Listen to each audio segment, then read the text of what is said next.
not cheating on your wife if you eat my lemon square. Your lemon squares taste like ass.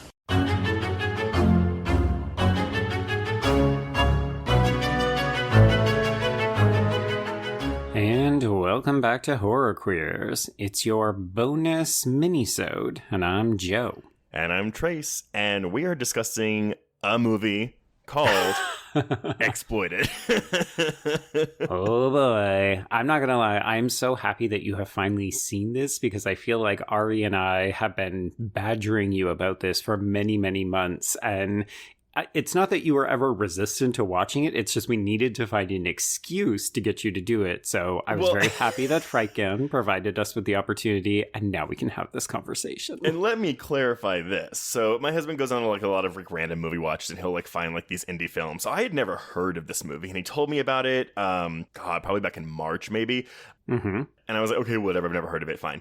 And then you started talking about it, and then you were like, oh, okay, well, we'll do it as a mini-sode. So as soon as you tell me that, I'm like, okay, cool, I'm going to wait and watch it whenever we're doing it then, if we're going to do it no matter what.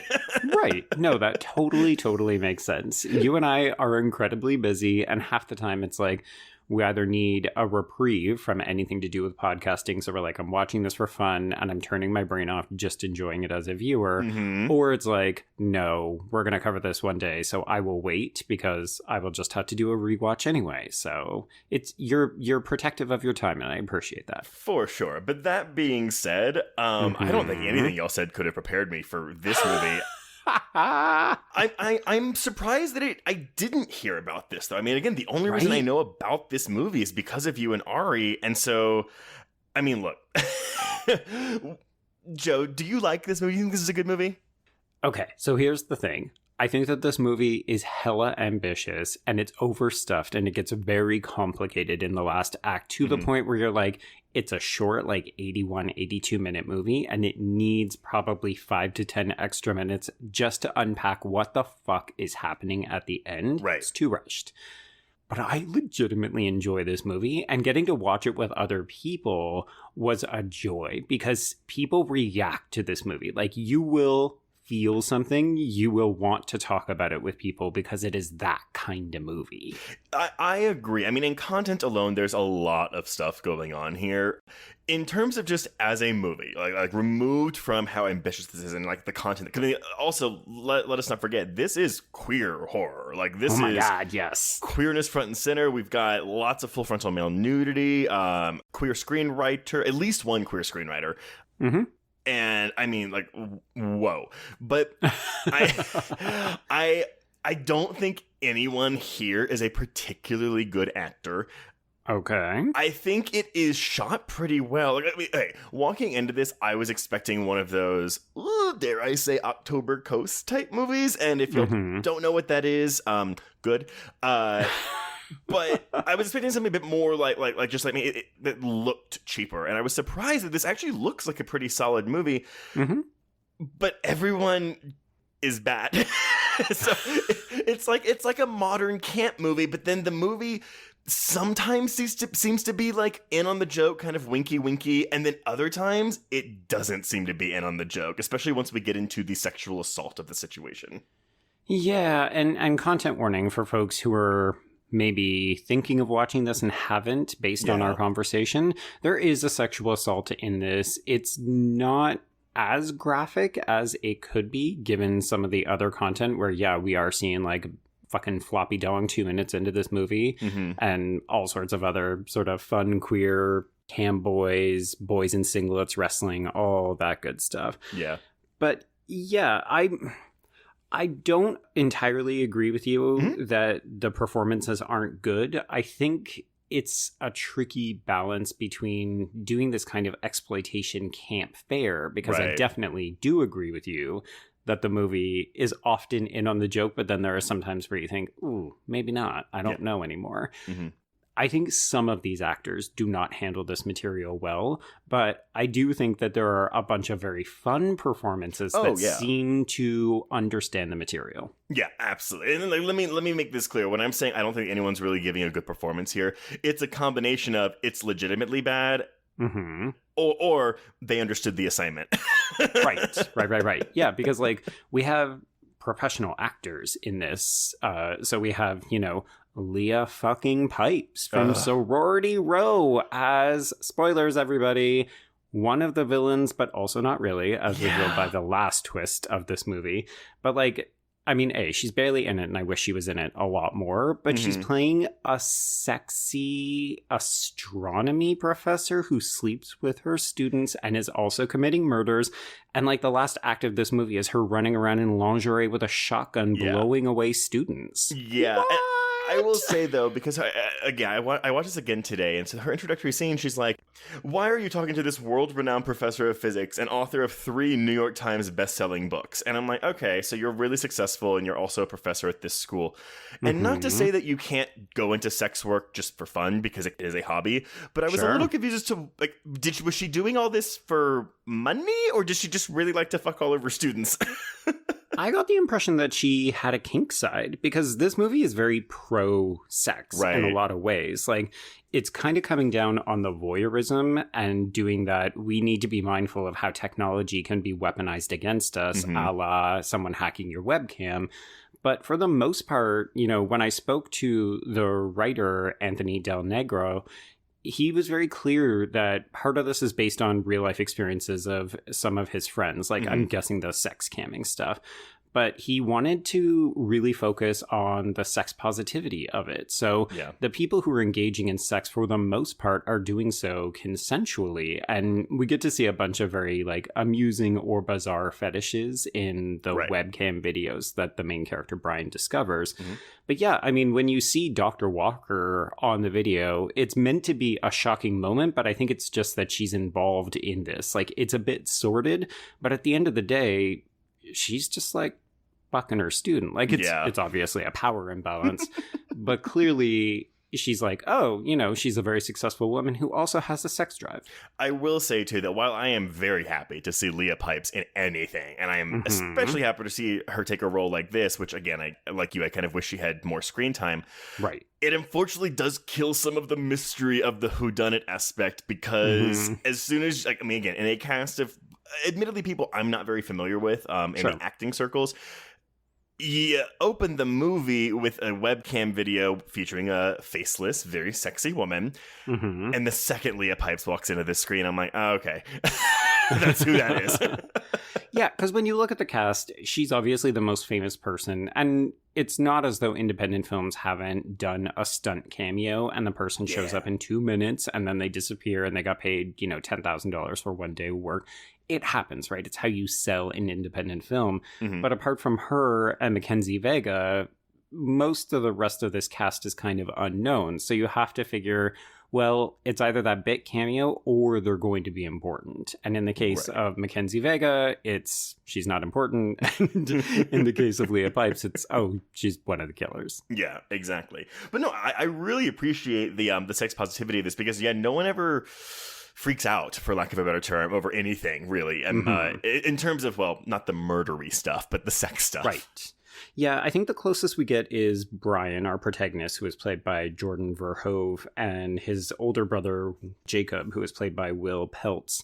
They, at one point, kind of do the ooh, what is this? Why? But, especially from Caleb, who is the guy in all the sex videos who lived in this dorm the year before, he comes off as totally engaged with all of these. We see an older gentleman who's playing at being a baby in an oversized crib. We get a clown who is popping balloons, all kinds of very subversive kink fetishes. and Caleb is just always kind of into it. And I love that for him. Yeah. The second he first finds those videos, and he's like, not only is he watching them, but he starts to whip it out so he can masturbate to them. And you know what? Right? I appreciate that.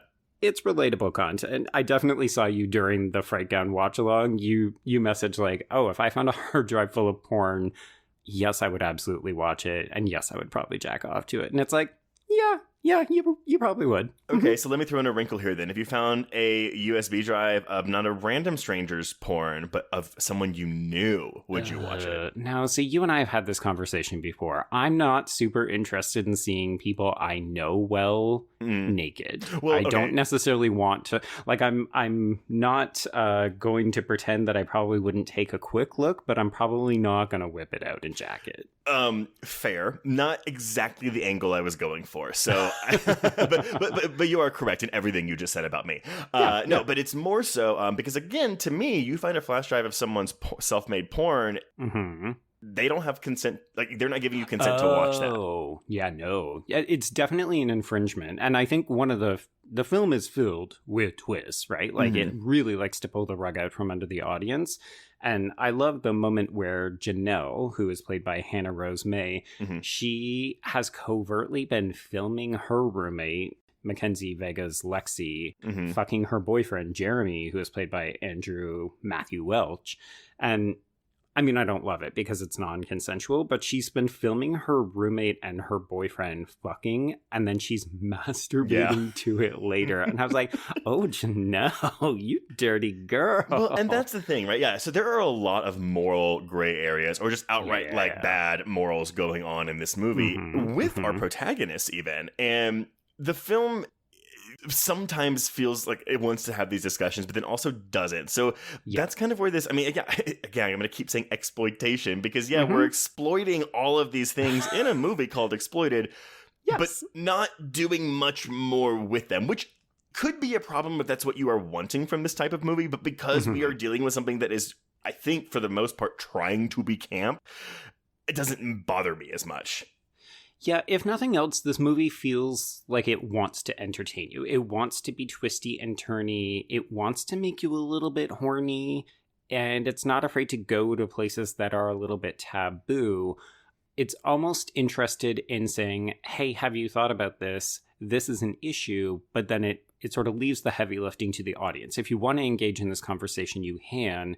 Which I think is also one of the reasons why it ends up faltering a bit when we introduce darker, much more sensitive material like sexual assault and blackmail and that kind of stuff. Like, it's fun in the first 2/3 because it's a little tongue-in-cheek, whereas in the back half you're kind of like, oh, okay, now you're trying to be serious and it's not really fun anymore, but you're still trying to keep that twisty-turny vibe. Well, and that's the thing, because I mean, the movie, let's move into the sexual assault, because you and I have had discussions before too about how especially with something that is kind of leaning into like black comedy a bit, the introduction of sexual assault is for some people, sometimes you, sometimes not, a step too far, where it's like, you can't make that funny. Why is this in this movie? I kind of got that feeling, and I wasn't offended by this rape scene. If anything, I actually, God, again, I hate to say appreciate, but that we have a male on male rape scene in a movie, which I think I can count the number of times I've seen that on both of my hands, maybe even just one. Yeah, I mean, refreshing is not the right word, but it's appreciated because we know for sure that this does happen, and particularly within the queer community, right? Like, let's not pretend that just because men sleep together doesn't mean that they don't also take advantage of each other. So I felt the same way you did the first time around, especially, where I was like, oh, this is unexpected. This is darker than I maybe wanted the film to be. But also, when was the last time I saw a male sexual assault treated mostly openly, right? Like, and Jeremy, the character who is raped by his roommate, is really fucked up as a result of this. Like, we're not sugarcoating that, oh, he's just fine. Like, oh, now he realizes that he's gay. It's like, no, he is deeply disturbed as a result. Correct. And the reason I say that I'm glad that this is here, that in the broad sense of I'm glad a movie is featuring a male on male rape scene, is because I think that there is a stigma around male sexual assault that where it's frequently either laughed off or brushed off or joked about. And so even going back into, like, you know, why I am still okay seeing gay bashing scenes in films, because again, I think sometimes people it is treated as a joke, and I like seeing it treated in a realistic way that is upsetting. And this sexual assault scene in this movie is very upsetting, and I think putting it in films, period, helps to kind of reduce that stigma and show the seriousness of the situation. And you could argue this movie is not particularly good at that, but just the fact that it's included here, I appreciate. Yeah, absolutely. Like we said earlier, the film could be doing a better / more serious job of analyzing some of these ideas, but I also don't really feel like that's its intention. So the fact that it's willing to include things that are at least conversation starters or helpful reminders of like, hey, these things are happening. Like, everyone in this movie is incredibly horny because everybody actually has a sex drive. And sometimes I feel like movies forget that. You know, we live in a day and age where people love to debate whether or not Marvel characters are virgins or why Disney is so afraid of sex that it had to shift everything to fucking Hulu for a while. Yeah. So I appreciate that this movie is unabashedly queer. It's unabashedly sexual. It's not afraid of nudity. It's not afraid of addressing the fact that people will weaponize or abuse other people in order to advance their own goals and careers, make money, all this stuff. Like, the movie is sensational in that way. And I like the fact that it's at least including things that could be potentially upsetting because it's not afraid to do so. I just sometimes wish, like it had the bandwidth or the willingness to unpack them a little bit more. But again, then there are sometimes times where I'm watching this and I'm like, God, a lot. Sometimes this like feels like, because I do think a lot of this is in poor taste, like, I mean, sorry, in bad taste. And so it, again, like brings me back to the world of John Waters where I'm like, yeah, but like, John Waters was doing stuff that was in poor taste and it was offensive, but it was, again, like to have some of these conversations about the content of his film. So and you can come in and say, well, there was a different time back then. You know, people should know better in 2022. But again, sure. Yeah, whatever. But I'm like, yeah, but I want to see more content like that isn't afraid to be offensive. I would get things wrong. Again, as you said, have these conversations about this. So on that level, yeah, I think that Exploited, I'm a little bummed Exploited isn't more widely known, or at least didn't get the marketing push it deserved. Yeah, so when I had the conversation with one of the co-writers, he briefly touched on that idea. Like, they apparently shot this out to everyone, including Shudder. And I'm not necessarily throwing Shudder under the bus because they didn't want to pick up a low-budget kind of exploitation-y movie. But it is disappointing that movies like this, where, as you said, they look good, they're well shot, they've got some name people in them, and I think they have commercial viability. Like, I could see this making money. I could see this doing well on a streamer. And it very much seemed like, oh no, the content is too risque. The content maybe is too queer. There is too much nudity. This isn't a good fit for our brand. And I'm disappointed that in 2022, there aren't outlets for something like this. Like, you can watch this on Tubi for free and you can rent it. And maybe that will have changed by the time we drop this episode. But the reality is that for a lot of films, unless you have somebody who comes out and champions them, they just disappear into the ether. So I guess to me, it feels like our responsibility when we see a film like this and we appreciate it, even if it's not perfect, we should try to promote it or get the word out, because I think there's a lot of value in this movie. Like, it's not going to be everybody's bag, and it could be doing certain things better, but I have really enjoyed encouraging other folks to watch this because the reactions alone are fucking priceless. Oh yeah, I mean, this movie just goes places. Like, and it goes hard.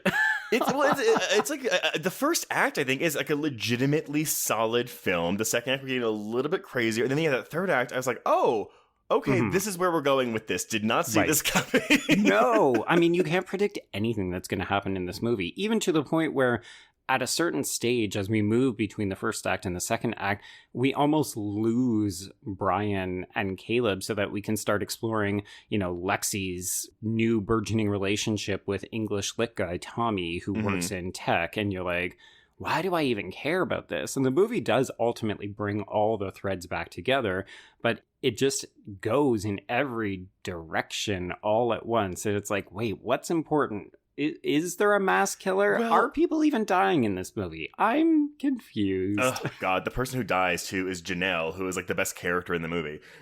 Yeah, and the funny thing is the movie loves to pull the rug out from under us and thinking, oh, like we saw Caleb get murdered. No, he's actually alive. He just transferred schools. And then you're like, okay, well, we saw Janelle get tasered through the peephole in the dorm door and she lost an eyeball. Okay, I guess she's dead. No, she's fine. We're actually just carrying her around Dr. Walker's mansion. Oh, wait, she just got exploded by a shotgun. Completely exploded. I do like the, I think it's Sierra McCormick's Chloe who gets the taser in the forehead. Oh, man. Oh, man. Okay, wait. So, Joe, again, I watched this twice, so I feel like I missed something. So we get a Saw-esque final reveal in this movie. Yes, we do. It's so good. Okay, so basic gist. So we have Leah Pipes, who's fucking Caleb and, her students, but she was also fucking this Tommy character who is like, glasses and slick back ponytail hair. Mm-hmm. He's Superman, only unconvincing. Yes. Well, and the whole time I was like, he looks like a Sean Cody model. Like, I don't know. Oh, half of this cast could be doing softcore porn or full-blown porn. Actual porn, yeah. Yeah, love it. So basically, but she's like, hey, Tommy, I don't like you. I love Caleb. And he gets pissed. So he basically keeps blackmailing them into doing stuff for him. Yes, because he works in IT, so he has been able to hack their computers and record all of their sexy sessions, as well as all of the sex work that Caleb is doing. Yes. Okay. So did I miss something where he also has a crush on Jeremy? I think it's that Jeremy is just obviously closeted, so... I mean, you get the impression that everybody is also kind of pansexual. Like, anyone could sleep with anyone in this world at any given moment. Right. So it's possible that Tommy does have a sexual interest in Jeremy, but I always, I've seen it twice too. I have read it that Tommy sees an opportunity to blackmail everybody. And because Jeremy has this secret, he knows that he can use it. So he's like, oh, well, why don't I get Dr. Walker and Caleb to sexually assault Jeremy because... Well, and then finish that sentence, because that's the thing. I'm like, I don't mind there's a sexual assault in this film. I have no problem with that. But I'm very confused by the motive outside of just Tommy being an agent of chaos to be like, oh yeah, let me blackmail these people that I don't like to go rape this boy that am blank. I don't know Tommy's opinions on Jeremy. Huh. Okay, now that you brought it up, I'm kind of like, what is the rationale for that? Yeah, because it would definitely make sense if maybe Tommy had made an advance on Jeremy and Jeremy had rejected him because he was like, no, I'm not queer. Secretly I am, but I'm not ready to admit it. Right. That would make sense. I always just read it as, oh, Tommy really wants to get something bad on Dr. Walker and Caleb, and well, sure, he has these dirty videos. They're not actually that incriminating. Like, you would have to be anti-sex work or... It's not a crime. Yeah, like, they're not doing anything wrong. It's embarrassing. He could hurt them reputationally, right. But then by getting them to commit a sexual assault on a minor, potentially, it would be, like, we're looking at jail time. For sure. And I think that's really my issue with the sexual assault in general, because, again, it's the thing where we don't have any explanation, which I'm not... I know I don't always need an explanation, but the reveal of the sexual assault feels more like a twist than it does like, I don't know why this is here. or I need to know like that Tommy is just outside of everything we've seen him do already. Like, again, we know he's blackmailing Leah Pipes because he loves her and he feels jilted by her. I do need to know why he wanted to make them rape this kid. So you're justification actually would make the most sense. I'm just a little surprised the movie didn't feel it necessary to include something like that. Yeah, it's tricky because that part of the story doesn't really feel like it pays off as much. Like, you know, we get this good reveal of Dr. Walker secretly being together with Caleb, and oh shit, they were actually being blackmailed, so they're not the villains you thought they were. For me, I sort of set that aside at one point because I actually find Jeremy's trauma and his sort of coming to acceptance of his sexual orientation to be a really compelling story on its own. So like the interactions that he and Brian have, you know, my joking review of this movie is Dick in 2 minutes, which is Caleb's. But like we also get a surprising sexual drunken encounter between Brian and Jeremy on what we are meant to assume is like the first day that they meet each other. Jeremy gets blackout drunk and they end up fucking. And then the relationship is really strained for a lot. And then there's this fantastic moment where this killer / guy in the gimp mask is sending people threatening emails, but he also disguises himself. So at one point, Brian gets texts from Jeremy while they're in the room together that are basically like, come give me head.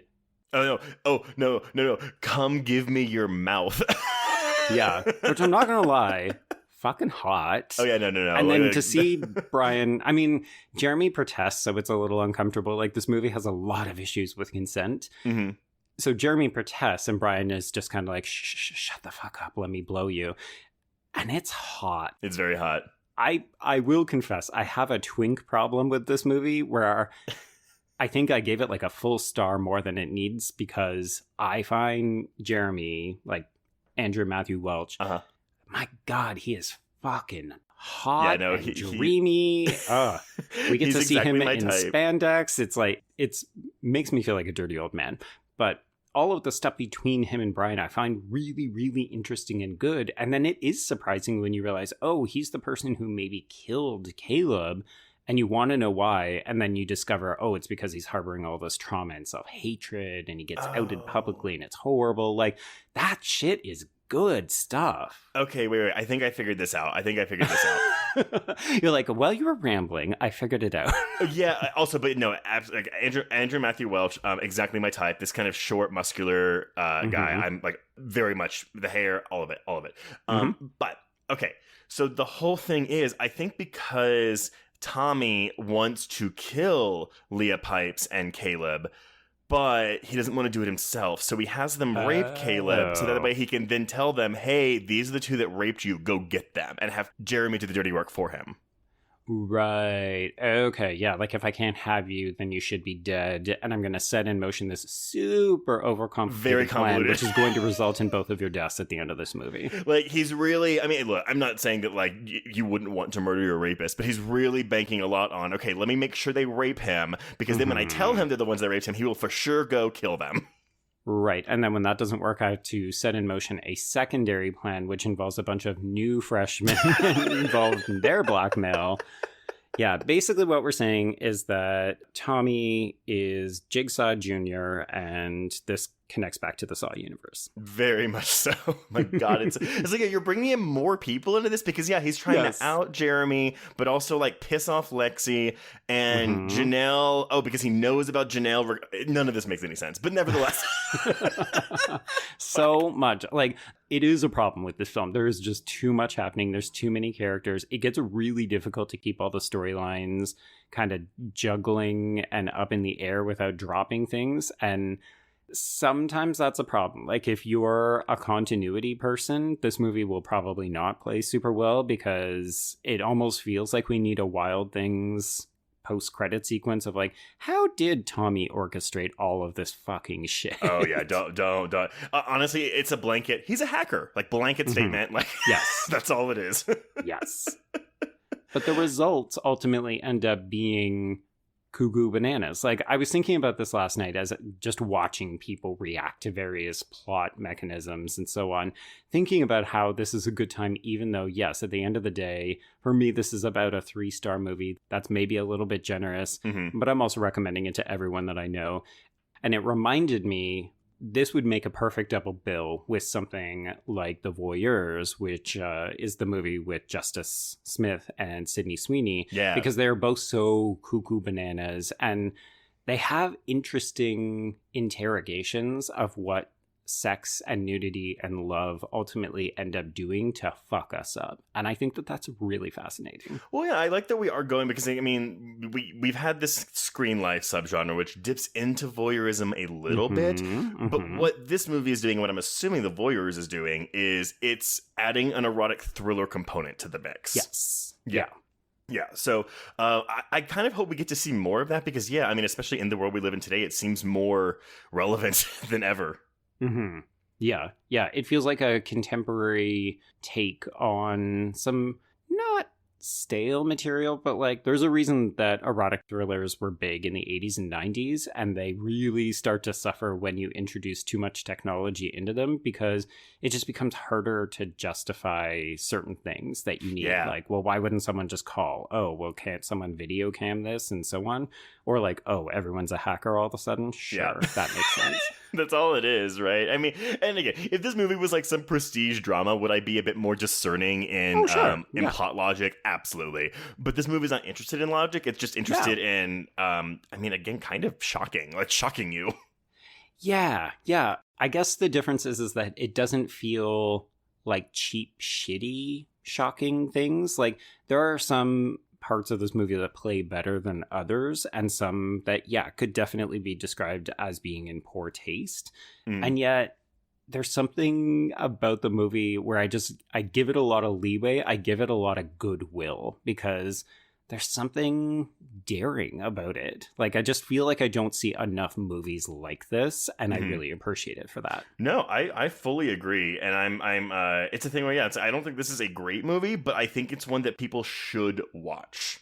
No, there is one final thing that I want to raise with you, just because it contributes to the what the fuck factor of this, because I got a good reaction out of you when you realized this is directed by Jon Abrahams of Scary Movie fame?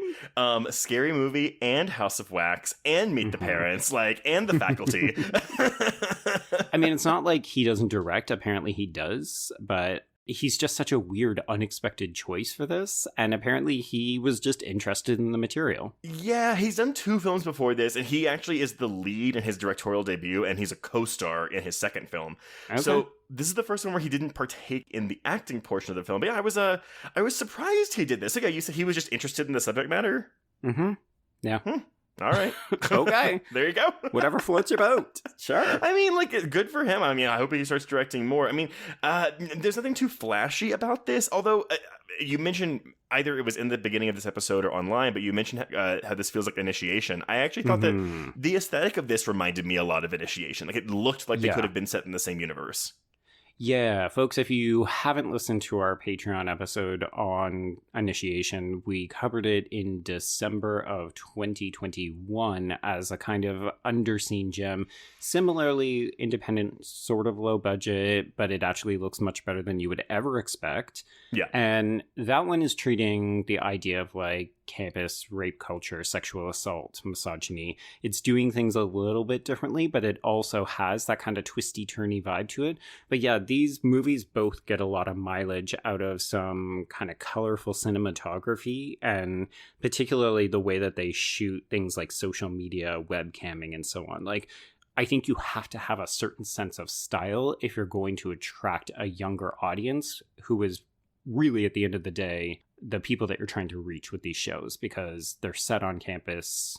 They're about college students. Like, that should be your bread and butter. And again, handled very differently. Like, I mean, Initiation is not campy. It's not handling it in a light manner as opposed to Exploited. So I actually think, I think that would be a very interesting double feature. A bit of tonal whiplash, maybe, but worth checking out for the comparison. Well, I like, too, that we're getting, as you said earlier, the boy version, I guess, here with Exploited, and then the sexual assault stuff is more female-oriented in Initiation, so you could talk about the depiction of that as well. Yeah. Well, listeners, I mean, again, so I'm assuming that y'all probably have not heard of this movie either. So if you watched it for this recording when you saw that we dropped this, I'm actually I'm interested to know all of y'all's thoughts, because there is a lot to discuss here.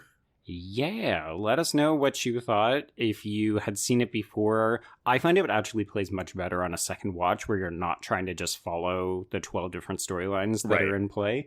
But I'm curious to know, if you watched this for the first time, did you have difficulty following it? Were you like, what is happening? Or are we just making too much of it? I don't know. I mean, nevertheless, there's some things in here that I haven't seen before in film. Not much as mainstream film, at least, or I guess whatever, indie film. Right. But yeah, let us know. And until our next episode, we can cross out Exploited. Indeed, and cross out horror queers.